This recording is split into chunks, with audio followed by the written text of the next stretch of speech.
నమస్కారం. PS news కు స్వాగతం. రోజంతా జరిగిన ప్రధాన పరిణామాలు ఇప్పుడు. సింగపూర్ తరహాలో అమరావతి నిర్మాణమే కాలన్న బాబు. ప్రపంచ స్థాయి స్మార్ట్ సిటీగా అమరావతి అభివృద్ధి. పెట్టుబడిదారులు ఏపీలో అభివృద్ధి భాగస్వాములు కావాలని పిలుపు. భవిష్యత్ తరాలకు ఆదర్శ రాజధాని నిర్మాణమే ధ్యేయం.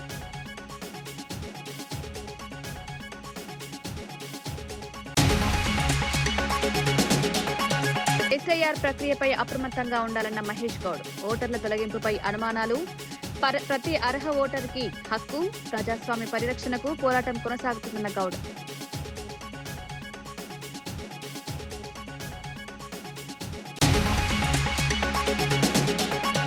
కొత్త గ్రామీణాభివృద్ధి పథకానికి పవన్ కృషి. ఏపీలో వికసిత్ భారత్ జీరాంజీ అమలుకు అడుగులు. గ్రామీణాభివృద్ధికి నిధుల అవకాశం. జూలై 1న పథకానికి ప్రారంభం.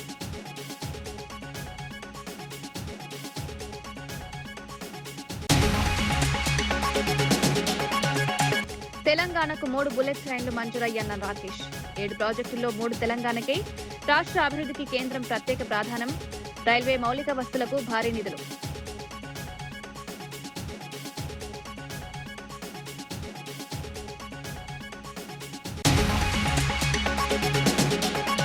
ఫేక్ న్యూస్ పై కఠిన హెచ్చరిక చేసిన హోంమంత్రి అనిత. తప్పుడు ప్రచారాలపై చట్టపరమైన చర్యలు. అధికారిక సమావేశం మాత్రమే నమ్మాలని సూచన. శాంతి భద్రతలకు విఘాతం కలిగిస్తే ఉపేక్షించమన్న Anitha.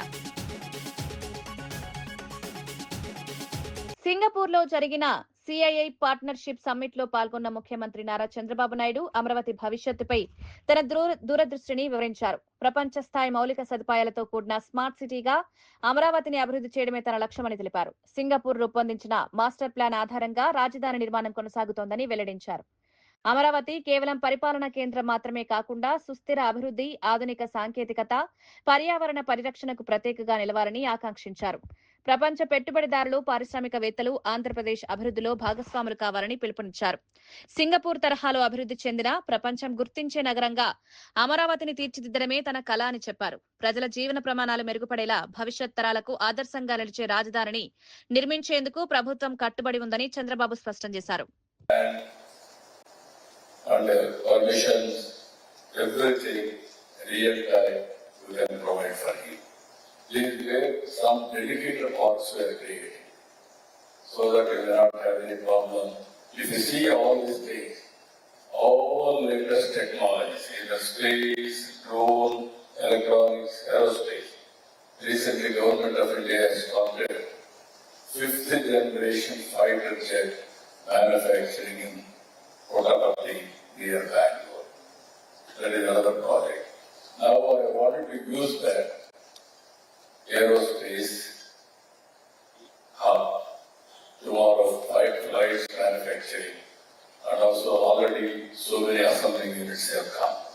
So we are moving in the direction that is our strength. If you see green hydrogen, we are very strong. 500 gigawatts India can contribute. Further 160 gigawatts by 2930. And also green hydrogen we are moving forward. 5 MMTPA India we are making 1.5 MMTPA we are going to contribute.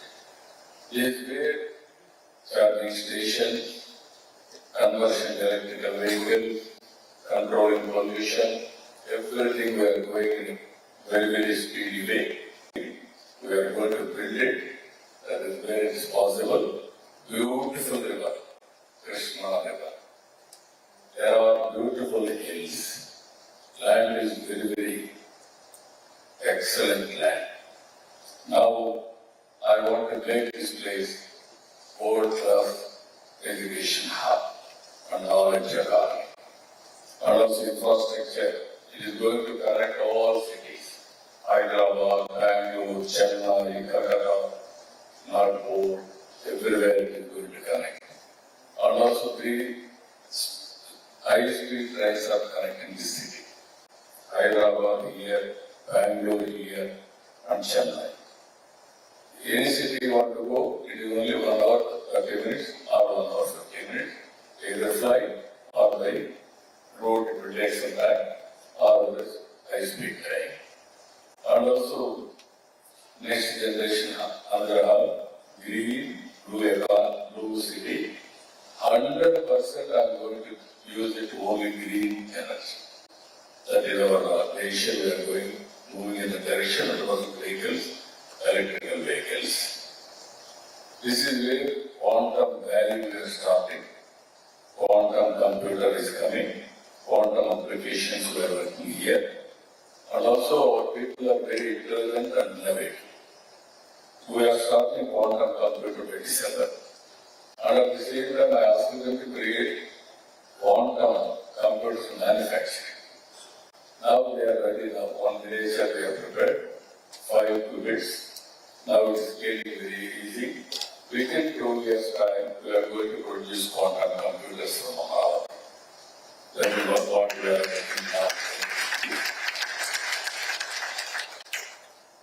So another thing, one family, one entrepreneur, I told you, urban sport model, Ratan Tata Innovation Hub, Amaravati main hub, 5 zones, 5 spoke model we are creating. Here we are bringing corporate partners, knowledge partners, education institution, corporate to lead this experiment, and also financial institutions, venture capital, and also mentoring, everything we are bringing. Ultimately, practical solutions. Somebody will come with an idea. We want to take to the logical conclusion. Even today, I discussed a semiconductor. Our friend is here. I asked him to come within 1 month's time. Now, all ecosystem players will come. We are prepared to accommodate them. India is a big market. One packing unit on semiconductor is coming to Visakhapatnam. Andhra Pradesh హోంమంత్రి Vangalapudi Anitha YCP నేతలు చేసిన వివాదాస్పద వ్యాఖ్యలను కూవూరు TDP MLA Vemireddy Prashanti Reddy తీవ్రంగా ఖండించారు. ఒక మహిళా హోంమంత్రిని నోటికొచ్చినట్లు మాట్లాడడం అత్యంత అవమానకరమని ఆమె ఆగ్రహం వ్యక్తం చేశారు. మహిళలను గౌరవించడం ప్రతి రాజకీయ నాయకుడి బాధ్యత అని గుర్తు చేశారు. మహిళలపై వ్యక్తిగత విమర్శలు చేయడం, అవమానించడం వైసీపీ సంస్కృతిగా మారిపోయిందని విమర్శించారు. రాజకీయాల్లో విధానాలపై విమర్శలు చేయవచ్చని, కానీ మహిళల గౌరవాన్ని దెబ్బతీసే వ్యాఖ్యలు అస్సలు ఆమోదయోగ్యం కాదన్నారు. హోంమంత్రి అనిత రాష్ట్రంలో శాంతి భద్రతల పరిరక్షణ కోసం కృషి చేస్తుంటే ఆమెపై వ్యక్తిగత దాడులు చేయడం బాధాకరమని పేర్కొన్నారు. ఆత్మవిశ్వాసంతో రాజకీయాల్లో పాల్గొనండి అని పిలుపునిస్తున్న ఈ వేళ ఒక రాష్ట్ర హోంమంత్రిగా, ఒక దళిత మహిళగా ఉన్నత చదువులు చదివి రాజకీయాల్లో ఎంతో పోరాడి ఈరోజు ఈ స్థాయికి చేరిన మన హోమ్ మినిస్టర్ వంగలపూడి అనిత గారి గురించి వైసీపీ నుండి ఒక మాజీ మంత్రి చేసిన వ్యాఖ్యలు నిజంగా దురదృష్టకరం. ఇది ఒక్క వంగలపూడి అనిత గారి గురించి మాత్రమే కాదు, ఆమెకి ఒక్కదానికే జరిగిన అవమానం కాదు, ఇది దేశంలో ఉన్న ప్రతి మహిళకు జరిగిన అవమానం. ఇలాగా ఎన్ని రోజులు, ఎన్నిసార్లు మీరు మహిళల్ని కించపరుస్తూ మాట్లాడుతున్నారో ఒక్కసారి వైసీపీ నాయకులు తెలుసుకోవాలని నేను కోరుకుంటున్నాను. ఎందుకంటే మీకు ఎప్పుడు అవతలి వ్యక్తుల్ని ఎదుర్కొనే శక్తి చచ్చిపోతుందో అప్పుడు వాళ్ళని ఎదుర్కోలేక వాళ్ళ వ్యక్తిగత విషయాల్లో, లేకపోతే వాళ్ళ మేకప్ల గురించి, చీరల గురించి, లేదు వ్యక్తిగత హననం గురించి ఇవన్నీ చేయాల్సిన అవసరం ఏ రాజకీయ నాయకుడికి ఉండకూడదు. ఎందుకంటే ప్రతి ఒక్క రాజకీయ నాయకుడు నువ్వు రాజకీయాల్లోకి వచ్చేటప్పుడు మొదట నీ తల్లికి కాళ్ళకి నమస్కారం చేసి బయటకు వస్తావు. ఒక పదవి నీకు వచ్చినప్పుడు అటువంటి తల్లిని నీ పక్కన పెట్టుకొని, అలాగే భార్యని పక్కన పెట్టుకొని, చెల్లిని పక్కన పెట్టుకొని, కూతుర్ని పక్కన పెట్టుకొని, ఎదుటి కుటుంబ స్త్రీల గురించి, మహిళల గురించి మీరు ఈ మాదిర విచ్చలవిడిగా కామెంట్ చేయడం అనేది నిజంగా అది హర్షణీయం కాదు. ప్రతిపాదించిన మొత్తం 7 బుల్లెట్ ట్రైన్ ప్రాజెక్టుల్లో 3 తెలంగాణకే కేటాయించబడ్డాయని బీజేపీ ఎమ్మెల్యే రాకేష్ రెడ్డి తెలిపారు. కేంద్ర ప్రభుత్వం తెలంగాణ అభివృద్ధికి ప్రత్యేక ప్రాధాన్యమిస్తోందని పేర్కొన్నారు. ఆర్ఆర్ఆర్ ప్రాజెక్టుతో పాటు పలు కీలక మౌలిక సదుపాయాల కోసం కేంద్రం భారీ నిధులు అందిస్తోందన్నారు. రాష్ట్రానికి వస్తున్న ఈ అభివృద్ధి అవకాశాల వెనుక కేంద్ర మంత్రులు కిషన్ రెడ్డి, బండి సంజయ్ కృషి ఎంతో ఉందని కొనియాడారు. కేంద్రం తెలంగాణను అన్ని రంగాల్లో ముందుకు తీసుకువెళ్లేందుకు కట్టుబడి ఉందన్నారు. రవాణా, రైల్వే, జాతీయ రహదారులు, పారిశ్రామిక అభివృద్ధి రంగాల్లో కేంద్రం తీసుకుంటున్న చర్యలు రాష్ట్ర భవిష్యత్తుకు దోహదపడతాయని వివరించారు. తెలంగాణ ప్రజలు కేంద్రం అందిస్తున్న సహకారాన్ని గుర్తించాలని, అభివృద్ధి కార్యక్రమాల ఫలితాలు త్వరలో మరింత స్పష్టంగా కనిపిస్తాయని రాకేష్ రెడ్డి అభిప్రాయపడ్డారు. రాబోయే రోజులలో మెట్రోకు కూడా అన్ని రకాలుగా ఏదైతే సాంకేతిక కారణాలతో అడ్డుపడుతున్నదో దాని మీద ఒక మంచి హానెస్ట్ ఇంటలెక్చువల్ ఆఫీసర్స్ని పెట్టు. ఏసీబీ కేసులలో పట్టుబడ్డలం కాదు. ముఖ్యమంత్రి రేవంత్ రెడ్డిపై బీఆర్ఎస్ సీనియర్ నేత జగదీష్ రెడ్డి తీవ్ర స్థాయిలో విమర్శలు గుప్పించారు. అధికారులు తన మాట వినడం లేదని ఒక ముఖ్యమంత్రి బహిరంగంగా చెప్పడం ఆయన అసమర్థతకు నిదర్శనమని వ్యాఖ్యానించారు. రాష్ట్ర పరిపాలనను సమర్థంగా నడపాల్సిన బాధ్యత సీఎంపై ఉంటుందని, కానీ రేవంత్ రెడ్డి ఆ బాధ్యతను నిర్వర్తించడంలో విఫలమయ్యారని ఆరోపించారు. వ్యవస్థలను కమిషన్ల కోసం వాడుకుంటే అధికారులు ఎందుకు గౌరవిస్తారని ప్రశ్నించారు. ముఖ్యమంత్రి పదవికి ఉండాల్సిన గౌరవాన్ని స్వయంగా తగ్గించుకుని విమర్శించారు. రాష్ట్ర ప్రజలు ఆశించిన పాలన అందడం లేదని, ప్రభుత్వం అన్ని రంగాల్లో విఫలమైందని ఆరోపించారు. ప్రజా సమస్యల పరిష్కారంపై దృష్టి పెట్టకుండా రాజకీయ ఆరోపణలకే పరిమితమవుతోందని మండిపడ్డారు.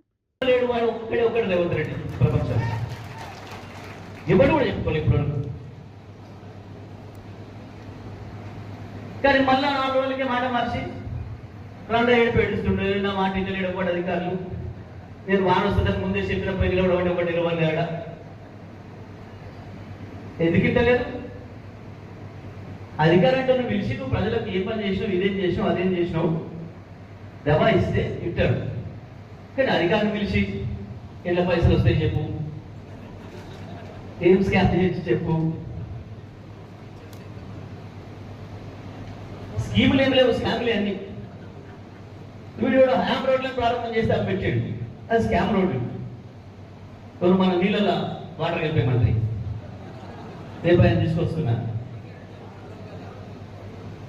పేద విద్యార్థులకు కార్పొరేట్ స్థాయి సౌకర్యాలు అందించాలనే లక్ష్యంతో ప్రభుత్వం యంగ్ ఇండియా స్టూడెంట్స్ కిట్స్ పంపిణీ చేపడుతోందని మంత్రి అడ్లూరి లక్ష్మణ్ కుమార్ తెలిపారు. యూనిఫామ్ల నుంచి షూస్ వరకు అన్ని అవసరమైన వస్తువులను విద్యార్థులకు అందించేందుకు ప్రభుత్వం కట్టుబడి ఉందన్నారు. ముఖ్యమంత్రి రేవంత్ రెడ్డి విద్యారంగాన్ని బలోపేతం చేయడానికి పలు కీలక నిర్ణయాలు తీసుకుంటున్నారని పేర్కొన్నారు. ఇలాంటి సంక్షేమ కార్యక్రమాలపై ప్రతిపక్ష బీఆర్ఎస్ అనవసర విమర్శలు చేయడం బాధాకరమన్నారు. కొన్ని పత్రికల ద్వారా తప్పుడు వార్తలు ప్రచారం చేసి ప్రజలను తప్పుదారి పట్టించే ప్రయత్నం జరుగుతోందని ఆరోపించారు. విద్యార్థుల భవిష్యత్తును దృష్టిలో పెట్టుకుని ప్రభుత్వం పనిచేస్తోందని, విద్యలో సమాన అవకాశాలు కల్పించడమే లక్ష్యమని స్పష్టం చేశారు. షూస్, నోట్ బుక్స్, ఇంకా ఇతర ఇవే అన్ని కూడా ఏర్పాటు చేయాలని ఒక సంకల్పంతో ముఖ్యమంత్రి గారు నిర్ణయం తీసుకొని సెంట్రల్ ప్రొక్యూర్ ద్వారా ఈ రాష్ట్రంలో ఉన్నటువంటి విద్యార్థులకు కార్పొరేట్ స్కూల్స్లో ఏ విధంగా పిల్లలు ఉంటారో ఆ విధంగా ఉండాలని ఒక సంకల్పంతో ఒక నిర్ణయం తీసుకున్నటువంటి సందర్భంలో రాష్ట్ర social welfare, tribal welfare, disable శాఖ మంత్రిగా సూటిగా నేను హరీష్ రావు గారిని ఈ సందర్భంగా మీ ద్వారా వారిని అడగదలుచుకున్నా. ఉద్యమ నాయకునివి 2014 నుంచి 2018, 18 నుంచి 23 వరకు ఈ రాష్ట్రాన్ని ఒక రాజురాగా పరిపాలించినటువంటి మాజీ మంత్రి హరీష్ రావు యూనిఫామ్ స్కామ్ లో జూన్ 11వ తారీఖు ప్రకటన ఇచ్చినారు. వారి పత్రిక నమస్తే తెలంగాణ టిఆర్ఎస్ పిఆర్ఎస్ పార్టీ పత్రిక జూన్ 11వ తారీఖు యూనిఫామ్ స్కామ్స్ 2000 కోట్ల రూపాయలు. దాని తర్వాత వారి టిఆర్ఎస్ బిఆర్ఎస్ నాయకత్వం, వారి భజనాపరులు, గతంలో ఐపీఎస్ ఆఫీసర్గా పనిచేసినటువంటి ఆర్ఎస్ ప్రవీణ్ కుమార్, వారి బృందం అంతా కూడా 3000 కోట్ల రూపాయల స్కామ్ జూన్ 13వ తారీఖు. దాని తర్వాత జూన్ 14వ తారీఖు గురుకుల టెండర్ లోపల 200 కోట్ల రూపాయల గోల్మాల్. అంటే ఈ విధంగా ఒక తెలివిగా మేమే చాలా తెలివి మంత్రం, మేమే చాలా మాటకారణం, మేము అబద్ధాన్ని 4 సార్లు చెప్పి నిజం చేద్దామని ఒక బురద జల్లే కార్యక్రమం.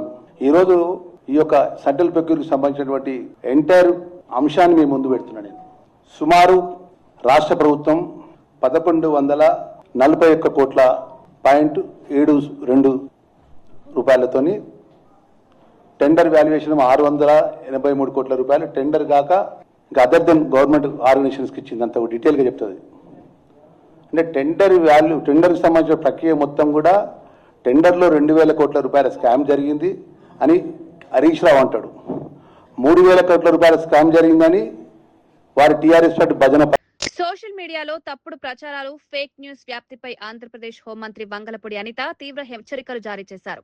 ప్రెస్ మీట్ లో మాట్లాడుతూ కొందరు కావాలనే అధికారిక ఖాతాల పేరుతో కూడా అసత్య సమాచారాన్ని ప్రచారం చేస్తున్నారని ఆవేదన వ్యక్తం చేశారు. తాము ఒక్క మాట తప్పుగా మాట్లాడినా ముఖ్యమంత్రి మందలిస్తారని, కానీ కొందరు ఉద్దేశపూర్వకంగా ఫేక్ న్యూస్ వ్యాప్తి చేస్తున్నారన్నారు.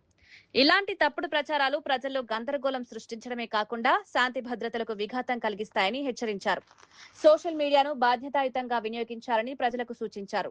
ధృవీకరించని వార్తలను నమ్మొద్దని, అధికారిక వనరుల ద్వారా మాత్రమే సమాచారం తీసుకోవాలని కోరారు. రాష్ట్రంలో శాంతి భద్రతలను కాపాడేందుకు ప్రభుత్వం కట్టుబడి ఉందని, ఫేక్ న్యూస్ వ్యాప్తి చేసే వారిపై చట్ట ప్రకారం కఠిన చర్యలు తీసుకుంటామని స్పష్టం చేశారు. మన బిడ్డలు ఎలాంటి పోస్టులు పెడుతున్నారు అవతల వాళ్ళ మీద, మన పిల్లలు ఏ లైన్లో ఉన్నారు అన్నది కూడా దయచేసి తల్లిదండ్రులు కూడా కొంచెం ఒక పెట్టి ఉండాలి. వయసుతో సంబంధం లేదు. అది పెద్దవాడు మాట్లాడినా ఆ కన్న తల్లి ఆలోచించాలి, నా కొడుకు మాట్లాడింది తప్పా రైటా. ఒక మామూలుగా ఇప్పుడు చిన్నపిల్లలు సోషల్ మీడియాలో పోస్టులు పెట్టినా నా కొడుకు పెట్టింది తప్పా రైటా. నేను చాలా సందర్భాల్లో చెప్తాను, ఇది ఎగ్జిబిట్ చేయాలి. ఆ తల్లికి తెలియాలి వాడు ఏం పోస్ట్ పెట్టాడు ఒక ఆడబిడ్డ మీద. ఒక ఆడపిల్లని కించపరుస్తూ ఎలాంటి పోస్టులు పెడుతున్నారు. కొన్ని సందర్భాల్లో మీరు నమ్మరు, అన్ని ఫేక్ న్యూస్లే, అక్కడ ఏమీ జరగదు. కానీ అఫీషియల్ పోస్టులో అఫీషియల్ పేజీ నుంచి పెడుతున్నారు. అది ఫేక్ అని చెప్పుకునే లోపు వాళ్ళు కావాల్సిన స్ప్రెడ్ చేస్తున్నారు. ఇలాంటి వాళ్ళ మీద లీగల్గా మేము గ్యారంటీగా మేము చర్యలు తీసుకుంటాం. కానీ ఈరోజు ప్రతి ఒక్క చేతిలోని కూడా ఒక మొబైల్ ఉంటుంది. ఒక మొబైల్ అన్నది వాళ్ళకి ఎలా ఉంటుంది, వెపన్లా ఫీల్ అయితే అది వాళ్ళ ఆత్మరక్షణకి ఇంకొకరిని రక్షించడానికి ఉపయోగపడాలి తప్పించి ఇంకొకరిని కించపరిచే విధంగా మారే పరిస్థితులు వస్తాయి కనుక డిపార్ట్మెంట్ తన పని తను చేసుకెళ్ళిపోతుంది. తర్వాత వాళ్ళని వేధించారు, వీళ్ళు వేధించారు అని చెప్పి ట్యాగ్ లైన్ పెట్టి ఏంటి క్యాస్ట్ ట్యాగ్ లైన్ పెట్టి పెడతారు. అది తప్పు. నేను ఏ నాయకుడైనా బయటకు వచ్చి కొంతమంది నాయకులు మాట్లాడతారు, ఏంటి నిజంగా నేను ఆ విషయంలోని గౌరవ సీఎంగానే నేను నిజంగా ఒక గురువుగా భావించాను. అందరం కూడా అప్రిషియేట్ చేయాలి. ఎక్కడైనా ఒక వర్డ్ తప్పుగా మాట్లాడితే మమ్మల్ని పిలిచి తిడతారు. అది ప్రతి ఒక్క పార్టీలోని కూడా సిద్ధాంతం ఉంటే లేడీస్ ఇలా ఇబ్బందులు పడే పరిస్థితులు రావు. కాబట్టి నేను ఏంటంటే మా డిపార్ట్మెంట్ పరంగా మేము చేసుకునేది మేము చేస్తాం. అట్ ద సేమ్ టైం ప్రతి తల్లికి, ప్రతి తండ్రికి, ప్రతి అక్క చెల్లెమ్మకి, ప్రతి అన్నదమ్ముడికి కూడా దయచేసి మీరు ఇంకొకరి మీద పోస్ట్ పెట్టేటప్పుడు ఒక్కసారి మన ఇంట్లో ఒక ఆడబిడ్డ ఉంది, ఒక తల్లి ఉంది, ఒక చెల్లి ఉంది అన్న సంగతి మర్చిపోకుండా పెట్టమని మాత్రం కోరుకుంటున్నా. అన్ని మర్చిపోయి పెట్టారనుకోండి వాళ్ళు విజ్ఞతకు వదిలేయాలి. కేంద్ర ప్రభుత్వం చేపడుతున్న ఎస్ఐఆర్ ప్రక్రియపై కాంగ్రెస్ నాయకులు, కార్యకర్తలు అప్రమత్తంగా ఉండాలని టీపీసీసీ అధ్యక్షుడు మహేష్ కుమార్ గౌడ్ పిలుపునిచ్చారు. గతంలో కూడా ఇలాంటి ప్రక్రియ జరిగినప్పటికీ ప్రస్తుతం జరుగుతున్న విధానం పట్ల అనుమానాలున్నాయన్నారు. లౌకికవాదులు, మైనారిటీలు, సెక్యులర్ ఓటర్లను లక్ష్యంగా చేసుకుని ఓటర్ల జాబితా నుంచి తొలగించే ప్రయత్నం జరుగుతోందని ఆరోపించారు. ఎన్నికల కమిషన్ నిష్పక్షపాతంగా వ్యవహరించాల్సిన అవసరం ఉందన్నారు. ప్రజాస్వామ్య వ్యవస్థలో ప్రతి అర్హ ఓటర్కి ఓటు హక్కు ఉండాలని, దాన్ని హరించే చర్యలను కాంగ్రెస్ వ్యతిరేకిస్తుందని స్పష్టం చేశారు. బీజేపీకి అనుకూలంగా లేని ఓటర్లను తొలగించడమే లక్ష్యంగా ఈ కార్యక్రమం జరుగుతోందని విమర్శించారు. లింగో ఆధ్వర్యంలో జరిగిన ఎస్ఐఆర్ ఒక్కొక్క ఓటును జోడించు పోస్తే ఇవాళ బీజేపీకి తొత్తుగా మారినటువంటి చీఫ్ ఎలక్షన్ కమిషన్ ఆధ్వర్యంలో జరుగుతున్న ఎస్ఐఆర్ ఒక్కొక్క ఓటును తొలగిస్తా ఉంది. ఏ ఓట్లు తొలగిస్తా ఉంది? మనం బీహార్లో చూసాం, వెస్ట్ బెంగాల్లో చూసాం. లౌకికవాదం మీద నమ్మకం ఉండి రేపు లౌకిక పార్టీలకి ఎలక్షన్ లో ఓటు పడుతుందనుకున్న ఆ ఓట్లను మాత్రమే టార్గెట్ చేస్తా ఉంది. ముఖ్యంగా షెడ్యూల్ కాస్ట్ ఓట్లు, షెడ్యూల్ తెగల ఓట్లు, మైనారిటీ ఓట్లు. దీని ద్వారా ఎవరికి లాభము? మతతత్వ పార్టీలకి లాభం. మనం చూసాం బీహార్ లో ఏమైందో. రాహుల్ గాంధీ గారు గజ్జగట్టుకొని తిరిగారు. ఏ సర్వేలో కూడా మళ్ళీ అక్కడ నితీష్ గారు అధికారంలో కోసం చెప్పలే. తేజస్వి యాదవ్ కి బ్రహ్మరథం పట్టినరు. కానీ జరిగింది ఏంటి? కాపు యువకుడు గాదె సాయికృష్ణ అదృశ్యమైన ఘటనలో బాధిత కుటుంబం తీవ్ర ఆవేదన వ్యక్తం చేస్తోంది. తన కుమారుడు కనిపించకుండా పోవడంతో ఆచూకీ కోసం చివరకు ఆసుపత్రి మార్చురీ వరకు వెళ్లి వెతకాల్సిన పరిస్థితి వచ్చిందని సాయికృష్ణ తల్లి కన్నీటి పర్యంతమయ్యారు. కృష్ణలంక సీఐ నాగరాజు తనతో అత్యంత అమానుషంగా ప్రవర్తించారని ఆమె సంచలన ఆరోపణలు చేశారు. నీ కొడుకు చనిపోయాడని చెప్పానుగా, ఇంకా ఎందుకు వస్తున్నావంటూ బెదిరించారని ఆవేదన వ్యక్తం చేశారు. ఒక్కసారి తన కుమారుడితో ఫోన్లో మాట్లాడించాలని కాళ్లు పట్టుకున్నా పోలీసులు పట్టించుకోలేదని విలపించారు. కుమారుడి క్షేమ సమాచారం కోసం తల్లిదండ్రులు పడుతున్న వేదన స్థానికంగా చర్చనీయాంశమైంది. ఈ ఘటనపై సమగ్ర విచారణ జరిపి నిజాలు వెలుగులోకి తీసుకురావాలని కుటుంబ సభ్యులు డిమాండ్ చేస్తున్నారు. నన్ను నాకు భయం వేసి ఏంటయ్యా అలా అంటున్నారు, అలా అనమాకండి, నాకు ఉన్నదాడు ఒక్కడేనయ్యా, ఎన్నో కష్టాలు పడి బతికించుకుంటున్నాను, అనమాకండి అయ్యా అన్న. వెళ్ళిపోను ముందు అన్నాడు. ఎందుకు ఆయన కోపం తెప్పించడం అని పక్కకు వచ్చి కూర్చున్నా. ఆ తర్వాత కాసేపటికి 1:30-2ంటికి వెళ్ళిపోమ్మా అన్నారు పక్కనోళ్ళు. ఇంటికి వచ్చేసా సార్. ఇంటికి వచ్చి నా ఫోను ఇంటికాడ నా చేతిలో ఫోన్ లాక్కున్నారు సార్. వీళ్ళు కానిస్టేబుల్స్ ఇద్దరు నా ఫోన్ లాక్కొని ఇక్కడికి వచ్చేసారు. స్టేషన్కి తీసుకొచ్చేసారు. నన్ను తీసుకొచ్చిన తర్వాత సార్ ఆంధ్రప్రదేశ్ గ్రామీణాభివృద్ధికి కొత్త దిశానిర్దేశం చేసే వికసిత్ భారత్ జీరామ్జీ పథకాన్ని రాష్ట్రంలో అమలు చేయడానికి డిప్యూటీ సీఎం పవన్ కళ్యాణ్ కీలక పాత్ర పోషిస్తున్నారు. ఢిల్లీ పర్యటనలో కేంద్ర గ్రామీణాభివృద్ధి శాఖ మంత్రి శివరాజ్ సింగ్ చౌహాన్ తో సమావేశమైన పవన్ కళ్యాణ్ ఈ పథకాన్ని ఆంధ్రప్రదేశ్ లో ప్రారంభించాలని కోరారు. ఉపాధి హామీ పథకానికి ఆధునిక రూపంగా భావిస్తున్న ఈ కార్యక్రమం గ్రామీణ మౌలిక వసతుల అభివృద్ధి, ఉపాధి కల్పన, ఆర్థిక పురోగతికి దోహదపడనుంది. అనంతపురం జిల్లాలో ఈ పథకాన్ని ప్రారంభించేందుకు కేంద్రం సానుకూలంగా స్పందించినట్లు సమాచారం. జూలై 1న కేంద్ర మంత్రి స్వయంగా రాష్ట్రానికి వచ్చి పథకాన్ని ప్రారంభించినట్లు తెలుస్తోంది. ఈ పథకం కింద ఆంధ్రప్రదేశ్ కు 7,707 కోట్ల రూపాయల నిధులు లభించనున్నాయి. గ్రామీణాభివృద్ధిలో దేశంలోని ఆదర్శ రాష్ట్రంగా ఏపీని నిలబెట్టే దిశగా ఈ పథకం కీలకంగా మారనుందని అధికారులు భావిస్తున్నారు. Agreed that he would be visiting Anantapuram on July 6th, 1st July, and I would like to convey my heartfelt thanks to Shivraj Singh Chauhan ji. And also I conveyed, I have given the information how we've been functioning in the last, when compared to the previous government and the NDA government. Of last 2 years in the previous government of 5 years, I gave him the basic details. In last 5, from 19 to 24, 42,500 crores were given for the previous government. As our NDA government came, in 2 years they have given us 16,700 crores. And with the 42,000 plus crores, they could lay one CC roads up to 884 kilometers. Whereas with the limited funds given in 16,700, we are able to lay 7,000 kilometers. When it comes to BT roads, YCP has done 239 kilometers in 5 years, but we have done 1,500 kilometers in 2 years. So cattle roads, there is 0 from their side, and we have done 15,000 units. And mini Gokulams, they have done only 564, as we have done 40,000 in 2 years. So horticulture, they have done only around 2.5 lakh acres in 5 years, whereas we have done 2 lakh acres, and every year we will be going 1 lakh ahead. So that would come up to close to 6 lakh. And these are the data given to convey to Honorable Minister Shivraj Singh Chauhan ji, and I conveyed my heartfelt thanks to him for supporting us and giving us around 7,000 plus crores, and we are the largest recipient in. Hyderabad Dilsukh Nagar చౌరస్తాలో నిరుద్యోగ యువత భారీ నిరసన చేపట్టింది. రాష్ట్రంలో ఖాళీగా ఉన్న 20,000 police శాఖ పోస్టులను వెంటనే భర్తీ చేయాలని డిమాండ్ చేస్తూ అభ్యర్థులు జేఏసీ నాయకులు రోడ్డుపై బైఠాయించారు. కేవలం 5,000 కానిస్టేబుల్ పోస్టుల భర్తీతో సరిపెట్టకుండా అన్ని ఖాళీలను భర్తీ చేయాలని ప్రభుత్వాన్ని కోరారు. డప్పులు మోగిస్తూ నిరసన తెలపడంతో ట్రాఫిక్ కు అంతరాయం ఏర్పడింది. ఆందోళనకారులను అడ్డుకునేందుకు పోలీసులు రంగంలోకి దిగగా ఉద్రిక్త పరిస్థితులు నెలకొన్నాయి. పలువురిపై లాఠీ చార్జ్ చేసి అదుపులోకి తీసుకున్న చైతన్యపురి, సరూర్ నగర్ పోలీస్ స్టేషన్లకు తరలించారు. తమ డిమాండ్లు నెరవేర్చకపోతే రాష్ట్ర వ్యాప్తంగా ఉద్యమాన్ని మరింత ఉధృతం చేస్తామని నిరుద్యోగులు హెచ్చరించారు.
రాష్ట్రంలో బీసీ వర్గాలపై అన్యాయాలు, అవమానాలు పెరుగుతున్నాయని వైఎస్ఆర్సీపీ రాష్ట్ర అధికార ప్రతినిధి యనమల నాగార్జున యాదవ్ ఆరోపించారు. ముఖ్యమంత్రి చంద్రబాబు సామాజిక వర్గానికి చెందిన కొందరు నాయకులు అగ్రకుల దురహంకారంతో యాదవ సామాజిక వర్గాన్ని లక్ష్యంగా చేసుకుంటున్నారని విమర్శించారు.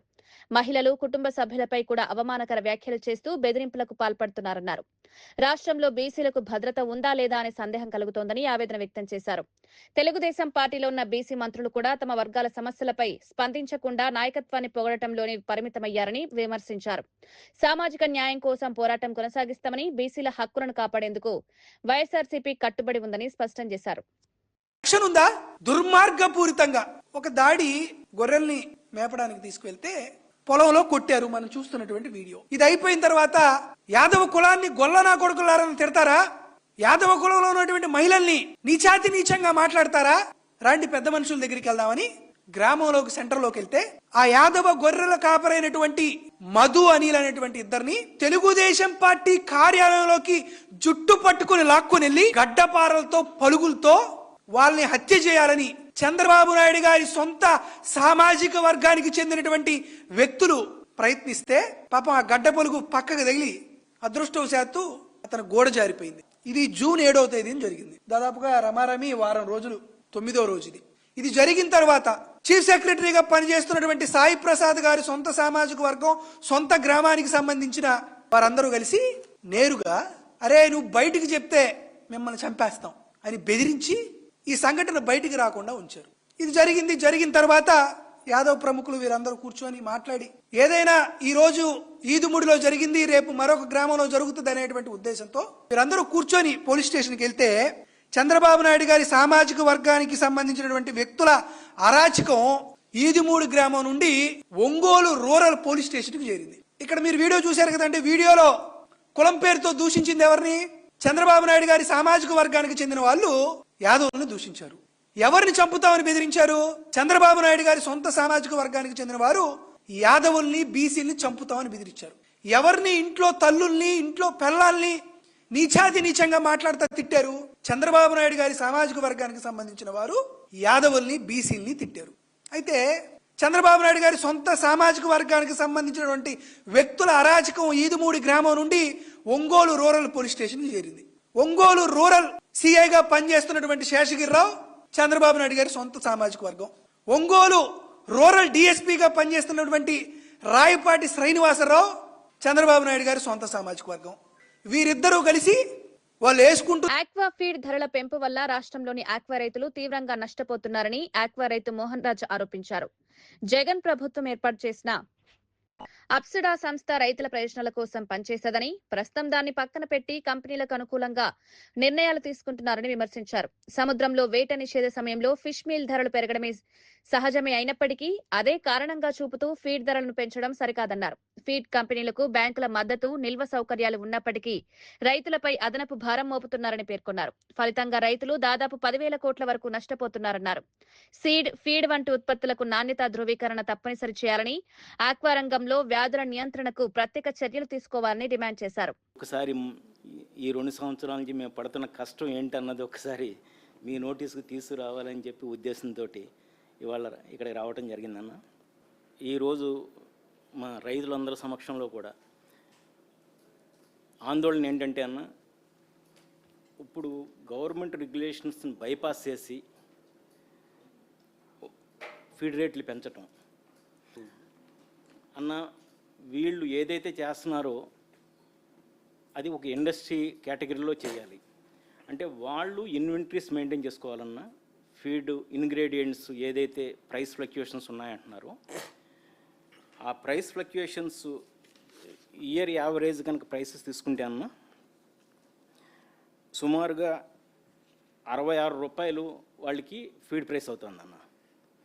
అంటే ఇవాళ ఫీడ్ ప్రైస్ ఏం చెబుతున్నారంటే అన్న, వాళ్ళు ఫిష్ మీల్ పెరిగిందంటారు. అంటే 2 నెలలు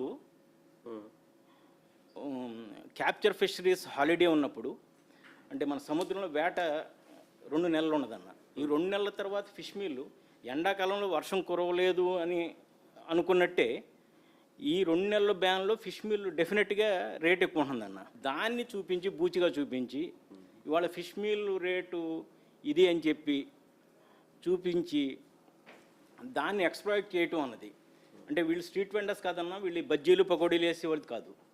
వీళ్ళు they have to maintain the inventory for a year. That is they have got the institutional finances. వాళ్ళకి బ్యాంకులు ఉంటాయి, అలాగే కీ లోన్ ఇచ్చి బ్యాంకులు ఉంటాయి. ఇది కాకుండా అన్న నేషనల్ బల్క్ హ్యాండ్లింగ్. సింగపూర్ తరహాలో అమరావతి నిర్మాణమే కాలన్న బాబు, ప్రపంచ స్థాయి స్మార్ట్ సిటీగా అమరావతి అభివృద్ధి, పెట్టుబడిదారులు ఏపీలో అభివృద్ధి భాగస్వాములు కావాలని పిలుపు, భవిష్యత్ తరాలకు ఆదర్శ రాజధాని నిర్మాణమే ధ్యేయం.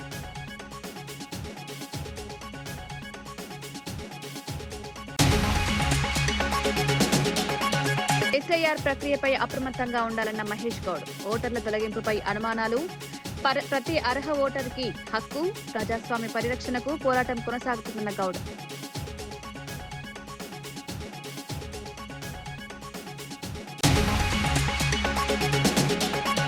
కొత్త గ్రామీణాభివృద్ధి పథకానికి పవన్ కృషి, ఏపీలో వికసిత్ భారత్ శ్రీరామ్జీ అమలుకు అడుగులు, గ్రామీణాభివృద్ధికి నిధుల అవకాశం, జూలై 1న పథకానికి ప్రారంభం.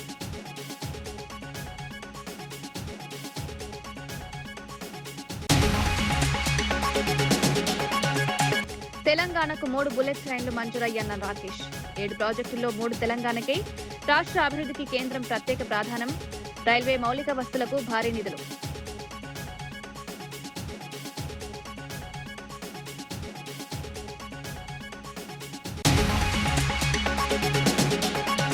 ఫేక్ న్యూస్ పై కఠిన హెచ్చరిక చేసిన హోంమంత్రి అనిత, తప్పుడు ప్రచారాలపై చట్టపరమైన చర్యలు, అధికారిక సమావేశం మాత్రమే నమ్మాలని సూచన, శాంతి భద్రతలకు విఘాతం కలిగిస్తే ఉపేక్షించమన్న అనిత.